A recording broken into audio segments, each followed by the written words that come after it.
Welcome back to Comics History and Superhero Reviews. Today we're going to look at a comic book that arrived in the mail. It is a Batman book. We're going to open up the package and then we'll stop the video, read it, and then start the video up and review it for you. So let's get on with the show. So this is from Things from Another World, which is a distributor out of the Portland, Oregon area. This was mailed on a Friday, and today is a Monday when we received it. Not too bad in terms of time. So, based on the email sent, this should be a single book, and it should be, ta-da! Woohoo! Ooh, they bagged it. Didn't ask them to do that. Oh no, this is just their travel bag. Okay, so this is Batman number 51, called Cold Days, which would lead one to believe we're maybe talking about Mr. Freeze. Now this is, of course, after the famous or infamous wedding day of Batman and Catwoman, which is in Batman 50, and we also took a look at Catwoman 1, which followed that. So we're going to take a look at this, and we'll come back and review it. And the way we do it is we talk about the book in general in terms of quality, if you like it, etc. And then we get into the details of the book and look through it, which would involve, of course, spoilers, so you'll be warned. So book looks like in pretty good shape. I'm happy with the delivery aspects of Things from the World so far. Alright, so we're going to stop the video at this point, read it, and we'll come back and review it in a few minutes. Hold on. Okay, so we're back, having looked at Batman number 51, Cold Days, Part 1. And overall, again, this Tom King is the writer. He's written Batman now for a couple years, and he concocted the whole Batman-Catwoman wedding thing. If you've read Batman 50 or Catwoman 1, you kind of know how that turned out. And I'm going to go ahead and mention that in a minute. If you haven't read those, or you want to be surprised when you read them, don't listen to me for a minute. But this book definitely picks up after that event. We see the effect on Batman, and again, we see Tom King is very good at the emotional aspect of the characters, Batman / Bruce Wayne in particular in this case. And so the art is good. It's not quite what I'm used to, but I can't find any fault with it. It's a rather harsh look, angular, which actually fits the mood of the writing and the mood of the book. So I think in this case the artist was well chosen for this particular storyline.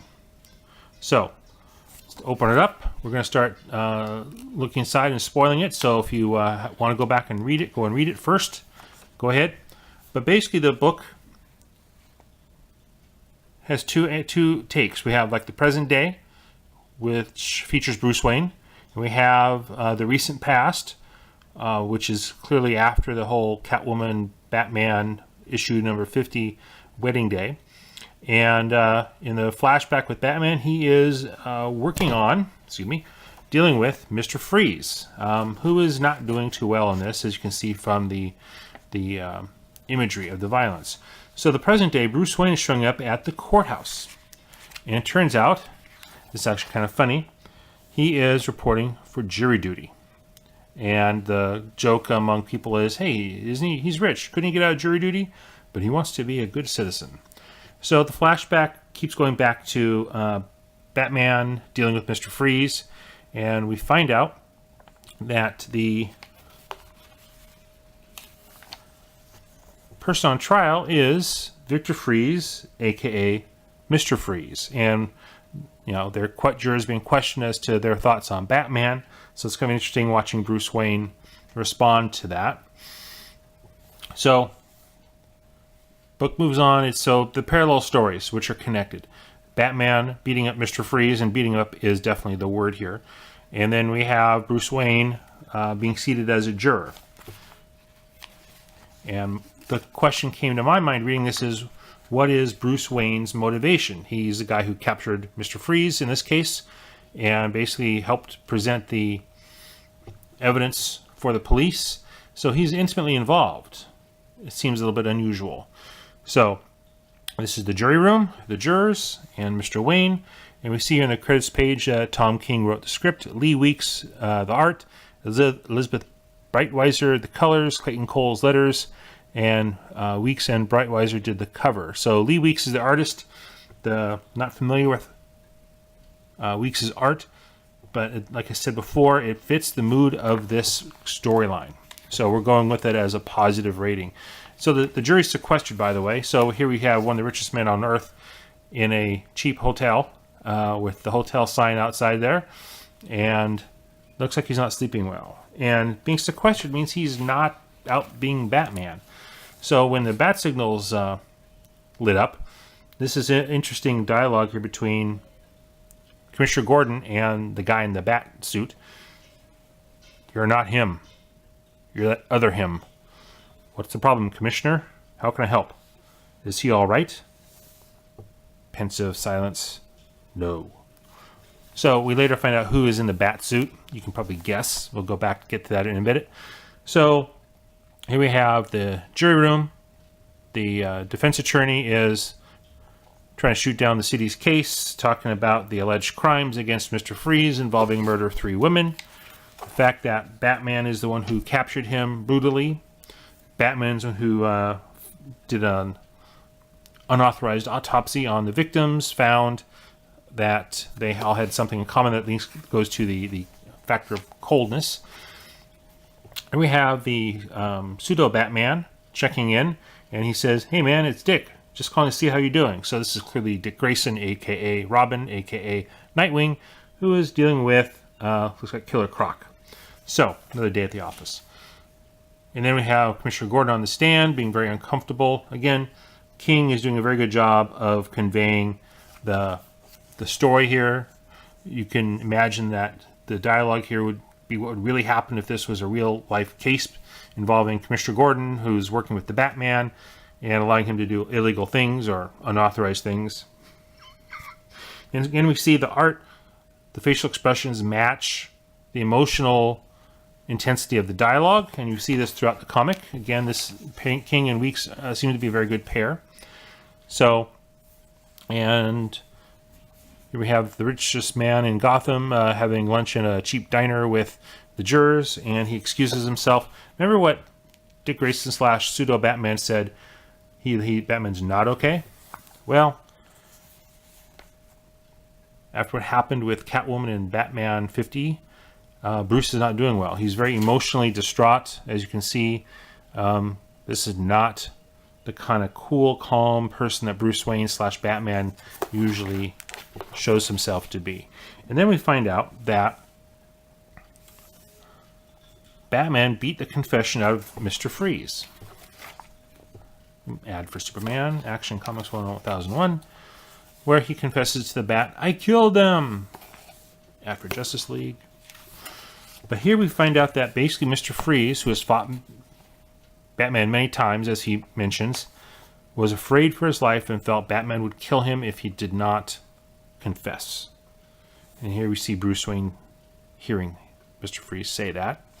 Add for the upcoming Supergirl. That should be very good. It's based on what happened in Action Comics and Superman lately, and the Man of Steel comics.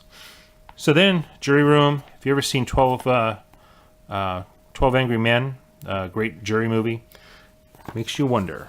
And so everybody votes that Mr. Freeze is guilty. And if you read the dialogue, it's interesting because this is, of course, Batman in Gotham, is the guy who's really on trial here in terms of public opinion.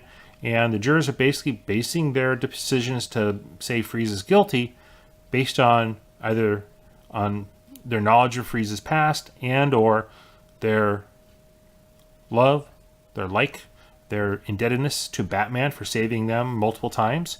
And so the lone juror who votes no is Bruce Wayne. To be continued. which makes us wonder.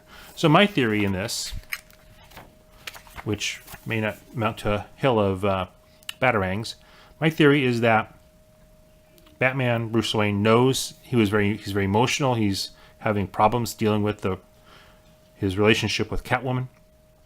And so he knows that he went too far with Mr. Freeze and made him confess to a crime he may not have committed. Freeze, that is, of course. So I think Bruce Wayne somehow got himself on the jury, because that can't be a coincidence, can it?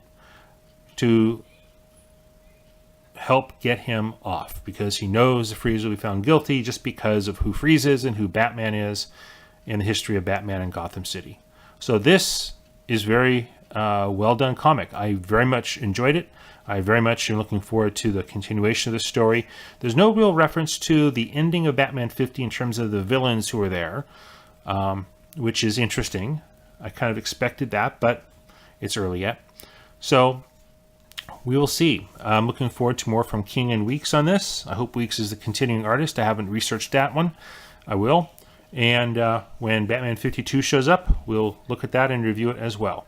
So, as before, this is Comics History and Superhero Reviews and our review of Batman 51. If you liked or found interesting our review, please hit the subscribe button. Take care.